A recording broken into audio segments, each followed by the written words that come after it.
Hello दोस्तों, आज मैं आपको बहुत ही सुंदर कथा सुनाऊंगा। कथा बहुत ही सुंदर है, इसे मन लगाकर सुनिएगा, बहुत ही आनंद आएगा।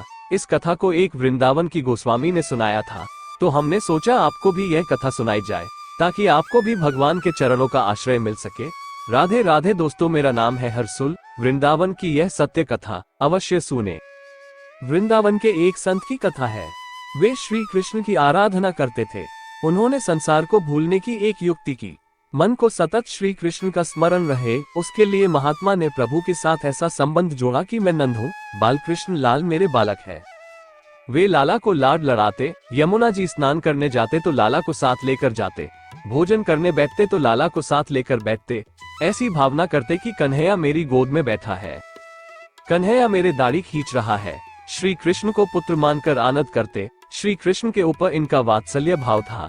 महात्मा श्री कृष्ण की मानसिक सेवा करते थे। संपूर्ण दिवस मन को श्री कृष्ण लीला में तन्मय रखते, जिससे मन को संसार का चिंतन करने का अवसर ही न मिले। निष्क्रिय ब्रह्म का सतत ध्यान करना कठिन है, परंतु लीला विशिष्ट ब्रह्म का सतत ध्यान हो सकता है।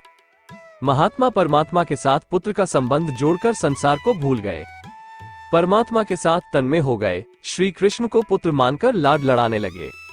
महात्मा ऐसी भावना करते कि कन्हैया मुझसे केला मांग रहा है, बाबा मुझे केला दो, ऐसा कह रहा है। महात्मा मन से ही कन्हैया को केला देते। महात्मा समस्त दिवस लाला की मानसिक सेवा करते और मन से भगवान को सभी वस्तुएं देते। कन्हैया तो बहुत भोले हैं, मन से दो तो भी प्रसन्न हो जाते हैं। महात्मा कभी कभी शिष्यों से कहते कि इस शरीर से गंगा स्नान कभी हुआ नहीं, वो मुझे एक बार करना है।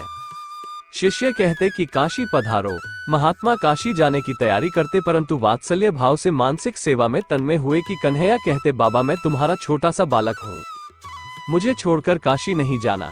इस प्रकार महात्मा सेवा में तन्मय होते। उस समय उनको ऐसा आभास होता था कि मेरा लाला जाने की मनाही कर रहा है, मेरा कान्हा अभी बालक है, मैं कन्हैया को छोड़कर यात्रा करने कैसे जाऊं? मुझे लाला को छोड़कर जाना नहीं। महात्मा अति वृद्ध हो गए। महात्मा का शरीर तो वृद्ध हुआ, परंतु उनका कन्हैया तो छोटा ही रहा, वो बड़ा हुआ ही नहीं। उनका प्रभु में बाल भाव ही स्थिर रहा और एक दिन लाला का चिंतन करते करते वे मृत्यु को प्राप्त हो गए। शिष्य कीर्तन करते करते महात्मा को शमशान ले गए। अग्नि संस्कार की तैयारी हुई। इतने ही में एक 7 वर्ष का अति सुंदर बालक कंधे पर गंगाजल का घड़ा लेकर वहां आया। उसने शिष्यों से कहा, ये मेरे पिता है, मैं इनका मानस पुत्र हूँ। पुत्र के तौर पर अग्नि संस्कार करने का अधिकार मेरा है, मैं इनका अग्नि संस्कार करूंगा। पिता की अंतिम इच्छा पूर्ण करना पुत्र का धर्म है। मेरे पिता की गंगा स्नान करने की इच्छा थी, परंतु मेरे कारण ये गंगा स्नान करने नहीं जा सकते थे, इसलिए मैं ये गंगाजल लाया हूँ। पुत्र जिस प्रकार पिता की सेवा करता है, इस प्रकार बालक ने महात्मा के शव को गंगा स्नान कराया।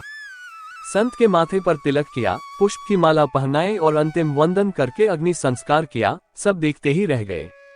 अनेक साधु महात्मा थे, परंतु किसी की बोलने की हिम्मत ही ना हुई।